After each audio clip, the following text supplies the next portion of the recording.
got a lot on his mind. Like trying to figure out who's planning to kill him. So he can pick them up, put them in prison, and torture them. Here's another one of our interesting, heartwarming behaviors we came up with. Somewhere along the way, torturing each other.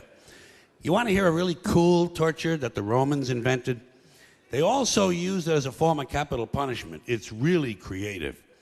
They would take the guy in question, stuff him in a burlap sack, seal the sack up real tight, and throw it in the river. But, and here's the creative part, inside the sack with the guy, they would put a dog, a monkey, and a snake. Okay? A dog, a monkey, and a snake. That's fucking creative.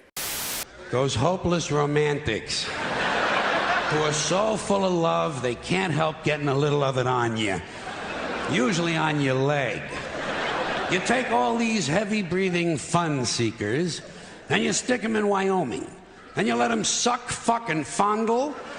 You let them blow, chew, sniff, lick, whip, gobble, and cornhole each other until their testicles are whistling, "Oh, come all ye faithful." This is the same kind of guy that has that barbed wire tattoo that goes all the way around the bicep. You've seen that, haven't you? That's just what I need. Some guy who hasn't been laid since the bicentennial wants me to think he's a bad motherfucker because he's got a picture, a painting of some barbed wire on his eyes. Hey, Junior, come around when you have the real thing on there. I'll squeeze that shit on good and tight for you, okay? And there are a couple things about me you ought to know first. I drive kind of recklessly, I take a lot of chances, I never repair my vehicles, and I don't believe in traffic laws.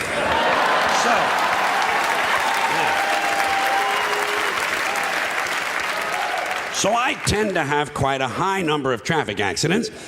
And last week, I either ran over a sheep or I ran over a small man wearing a sheepskin coat. And I don't know because I didn't stop. I do not stop when I have a traffic accident. Do you? Huh? Do you? No, you can't. Hey, who has time? Not me. I hit somebody, I run somebody over. I keep moving. Especially if I've injured someone. Okay, something a little more sophisticated. You dip a guy in brown gravy and lock him in a small room with a Wolverine who's high on angel dust. There's one guy's not going to be fucking with too many kids at the bus stop for a while, huh? These t-shirts that say, "Lead, follower, get out of the way." You ever see that? This is more of that stupid Marine Corps bullshit. Obsolete male impulses from 100,000 years ago. "Lead, follower, get out of the way." You know what I do when I see that shirt? I obstruct. I stand right in the guy's path, force him to walk around. He gets a little past me, I spin him around, kick him in the nuts, rip off the shirt, wipe it on my ass, and shove it down his fucking throat. That's what I do. Here's my message, Stacy. I'm coming over to your house with a big knife. And I'm gonna kill Mommy and Daddy. Then I'm gonna peel off their skin and make a funny hat. After that, I'm gonna take out my huge ding-dong and stick it right in your...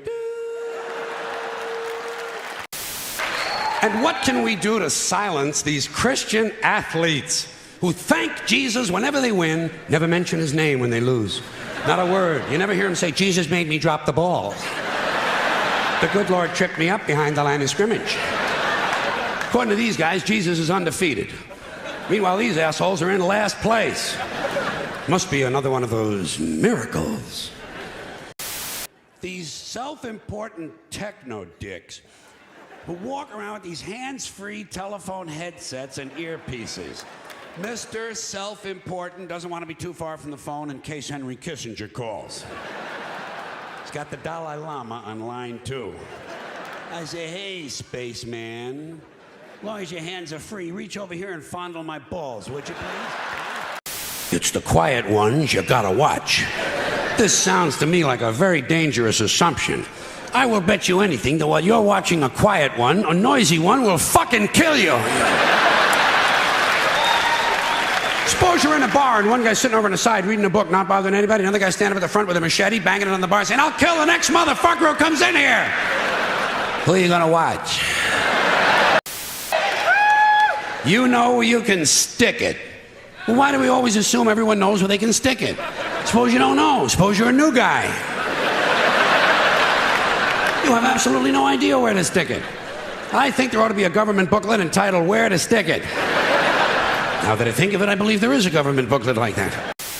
And this disgusting shit that men put on their bodies. Just what I need in the elevator. Some guy standing next to me smells like a fucking pine tree. I said, go home and wash, you smelly prick.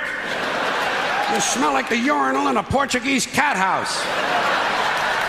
Goddamn, guys are stupid. Guys are really fucking dumb. They think they're gonna get laid with this stuff, you know. Oh yeah, they put it on at home. Oh boy, I'll get laid tonight, I'll get laid tonight.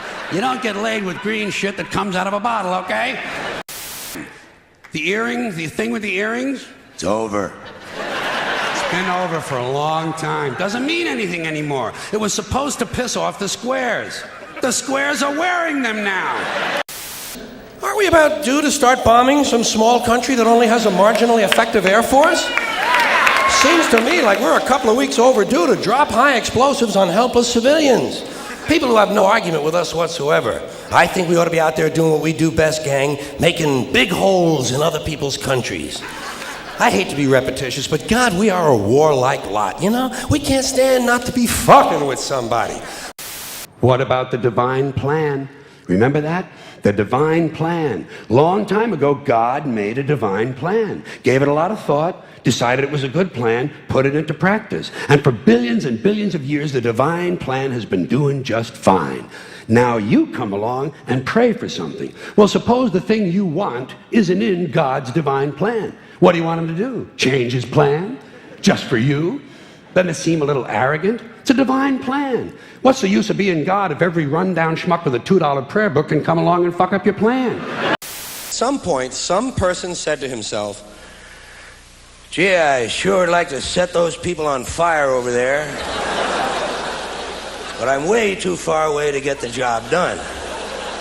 If only I had something that would throw flame on them. Well, it might have ended right there, but he mentioned it to his friend. His friend who was good with tools. And about a month later, he was back. Hey, quite a concept. Say to a guy, how are you? He says, fine and dandy. Not me. I never say that. You know how come? Because I'm never both of those things at the same time. Sometimes I'm fine, not dandy. Close to dandy. Approaching dandy. In the vicinity of dandyhood.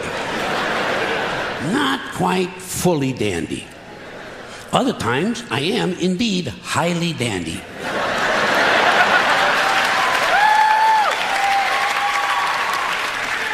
However, not fine. One time, 1965, August, for about an hour. I was both fine and dandy at the same time. But nobody asked me how I was. Just the worst kind of people you could ever want to run into. Businessmen. And the proof of it is, they don't even trust each other. They don't trust each other. When a businessman is negotiating a deal, the first thing he does is to automatically assume that the other guy is a complete lying prick who's trying to fuck him on the deal. So he has to do everything he can to fuck the other guy a little bit harder and a little bit faster. And then, when it comes to dealing with customers, that's when you get the big smile. That's when you get the big smile. Businessman always has that big smile on his face as he carefully positions himself directly behind the customer and unzips his pants and services the account.